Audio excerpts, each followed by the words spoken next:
इमरान खान के बयानात गिरगिट की तरह बदलने लगे। कल कहा मौजूदा हुकूमत आर्मी चीफ की तकर्री की अहल नहीं, मामला नए इलेक्शन तक मुअख्खर करने की तजवीज़ दी है। आज कहते हैं तौसी की नहीं, सैलाबी पानी उतरने तक तकर्री मुअख्खर करने की बात की थी। इस्टेब्लिशमेंट पाकिस्तान के लिए काम कर रही है तो उसके साथ हूँ। सहाफ़ियों से गैर रस्मी गुफ्तगू में धमकी भी दे दी। कहा फौरी इंतखाबात का ऐलान ना हुआ तो इसी माह एहतजाज की कॉल दे सकता हूँ। पंजाब हुकूमत के खिलाफ तहरीक अदम एतमाद आई तो अफरा तफरी फैलेगी।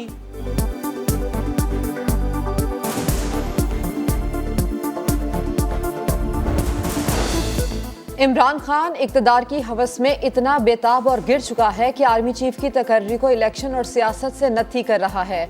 हुकूमत ने नए आर्मी चीफ की तकर्री से मुतालिक इमरान खान की तजवीज़ मुस्तरद कर दी। वज़ीर दिफा ख्वाजा आसिफ का ट्वीट लिखा, मौजूदा हुकूमत मुकर्रर वक्त पर आइन और इदारे की बेहतरीन रिवायात को मद्देनजर रखते हुए फैसला करेगी।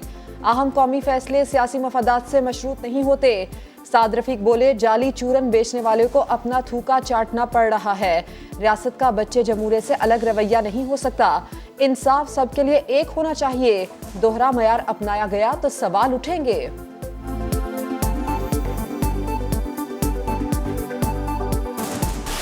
जाली चूरन बेचा उसने और जहाँ जहाँ थूका वो चाट रहा है। एक तरफ फौजी क़यादत को अब्यूज करता है, पार्टी जो है वो सोशल मीडिया पे अदारे को टारगेट किया हुआ है। कल उसने एक और बात की है, बुनियादी तौर पे इमरान खान बीज वालो टाइप आदमी है, दाना फेंकता है। एक तरफ अमेरिका को गालियाँ निकालता है, दूसरी तरफ उनके पाँव पड़ जाता है। उसका पुराना ये स्टाइल। जो लोग सियासत कर रहे हैं सब उनको पता है, जो लोग इस काम से दूर हैं सब उनको पता है लोगों को। अगर वो खामोश हैं तो इसका मतलब ये नहीं अंदर नाराजगी और दुख और तकलीफ है, वो उसको बयान नहीं कर पा रहे। वक्त आएगा जब वो इस बात का हिसाब भी लेंगे और शाबाश भी देंगे। मुश्किल वक्त में किसने खिदमत की, कौन ठंडे कमरों में बैठा रहा, कौन सियासत करता रहा, आवाम सब जानते हैं। वक्त आएगा जब लोग हिसाब भी लेंगे और शाबाश भी देंगे। वज़ीर आज़म मियाँ शहबाज शरीफ की वफाकी काबीना में गुफ्तगू, आलमी बरादरी से शिकवा भी किया। कहा पाकिस्तान के साथ नाइंसाफ़ी हुई, दुनिया इजाला करे। वज़ीर आज़म ने ट्वीट पैगाम में इमरान खान के इल्ज़ामात का जवाब भी दिया। कहा इस वक्त सैलाब मुतासरीन की बहाली में मसरूफ़ हैं। आपके इल्ज़ामात और गलत फहमियों से मुताल्लिक़ वक्त नहीं। उम्मीद है आप मौजूदा फ़ंड्स और 2010 में लिए गए चंदे और फ़ौरन फंडिंग का हिसाब देंगे।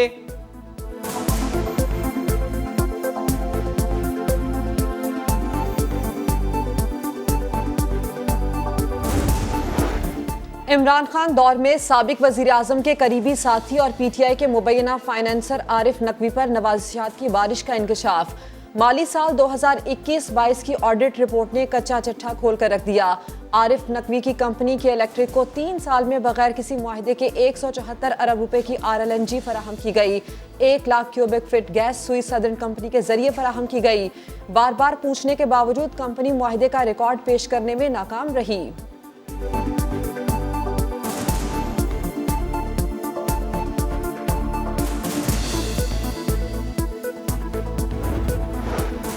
खैबर पख्तूनख्वा में बिलियन ट्री सुनामी प्रोजेक्ट में 3 साल के दौरान 3 अरब 49 करोड़ से ज़ायद की बेज़ाब्तगियाँ सामने आईं।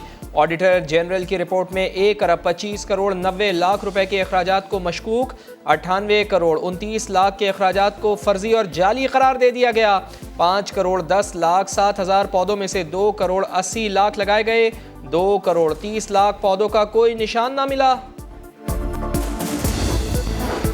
दादू में सैलाबी रेलों का जोर टूटने लगा। मेहर, जोही और दादू शहर की आखिरी डिफेंस लाइनों और हिफाजती बंदों को मजबूत बनाने का काम रोक दिया गया। सालेपट के 80% इलाके बारिश और सैलाब से मुतासिर। हर तरफ भूख, बदहाली और बीमारी के डेरे।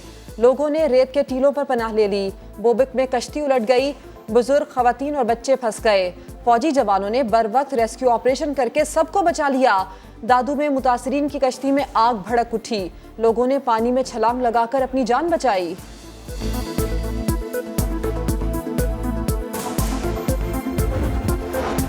सिंध के सैलाब ज़दा इलाकों में बारिश ने मुश्किलात में इजाफा कर दिया। मुतासरीन में वबाई अमराज फूट पड़े। गैस्ट्रो, मलेरिया, डेंगू और जल्दी बीमारियां फैलने लगी। आमला ख़वातीन सबसे ज़्यादा परेशान। सेवन का दौरा करने वाली डॉक्टर वजीहा कहती हैं ख़वातीन के लिए कोई सहूलत मौजूद नहीं, वो ज़मीन पर पड़ी हैं। खुले आसमान तले पैदा होने वाले बच्चे ग़िज़ाई क़िल्लत का शिकार हैं।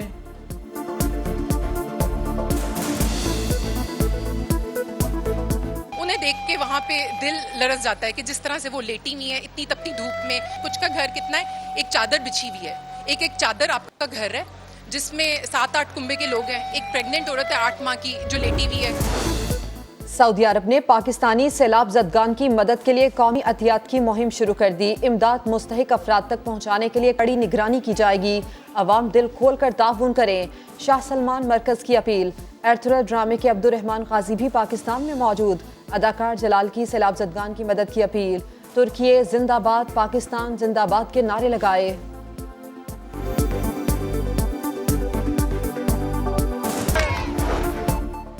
शिमाली इलाकों में 52 खतरनाक ग्लेशियर्स, झीलों का इंकशाफ, दरियाए सिंध और शिमाली इलाकों के मौबिन दरियाओं में खौफनाक सैलाब का खदशा।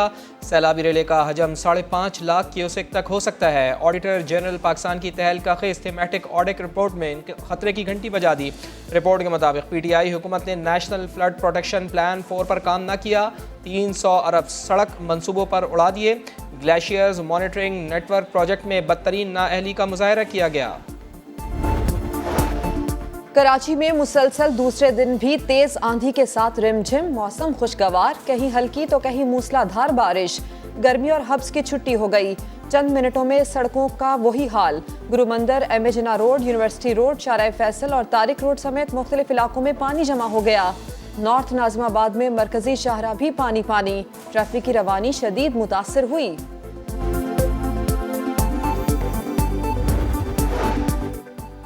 मुल्क भर में बारिश और सैलाब के बाद डेंगू ने खतरनाक सूरत हाल इख्तियार कर ली। कराची में 24 घंटों में 7 अमवात, 125 केसेस रिपोर्ट। इस्लामाबाद में एक मरीज दम तोड़ गया, 75 नए मरीज सामने आए। रावलपिंडी में 61 और लाहौर में 56 अफराद में वायरस की तस्दीक। खैबर पख्तूनख्वा भी डेंगू के 4 मरीज दम तोड़ चुके हैं।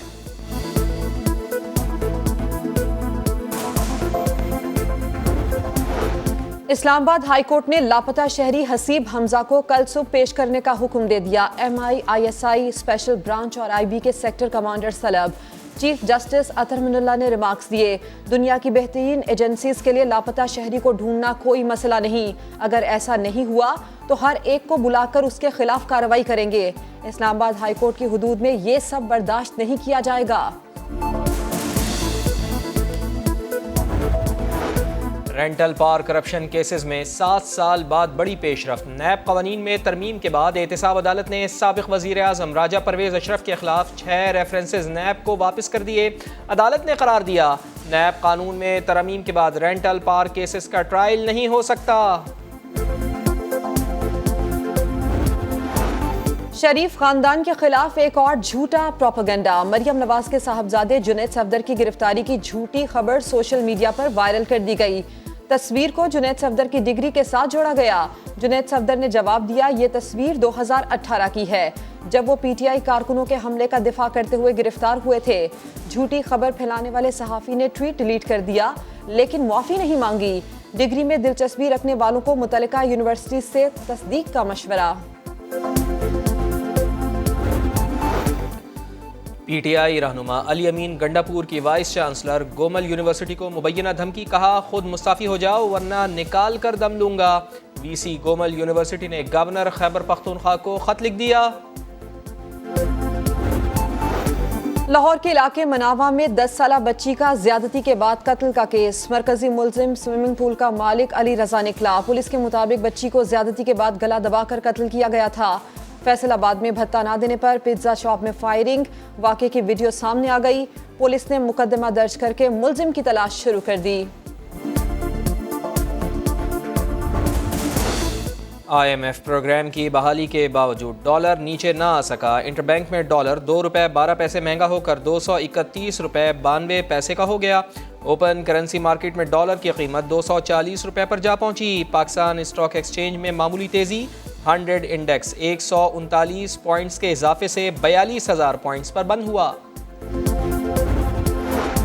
पाकिस्तान 17 साल बाद होम ग्राउंड पर इंग्लैंड की मेजबानी के लिए तैयार। पाक इंग्लैंड T20 सीरीज का आगाज 20 सितंबर को कराची में होगा।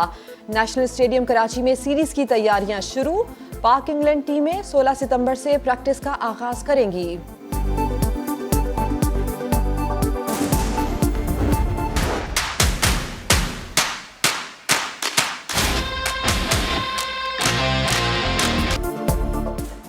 और क्रिकेट से आगे के अज़ाइम, डेजर्ट सुपर लीग का 10वां सीज़न अपनी पूरी आबोताब से शुरू होने को समा टीवी होगा मीडिया स्पॉन्सर। दुबई में इफ्तिताही तकरीब, स्विंग के बादशाह वसीम अकरम मेहमान खुसूसी थे। वसीम अकरम को एजाज़ी शील्ड पेश की गई। वसीम अकरम ने खिताब में तलबा के हौसले बढ़ाए। Play cricket, think cricket, and make sure winning matters. Winning does matter. There is no number two.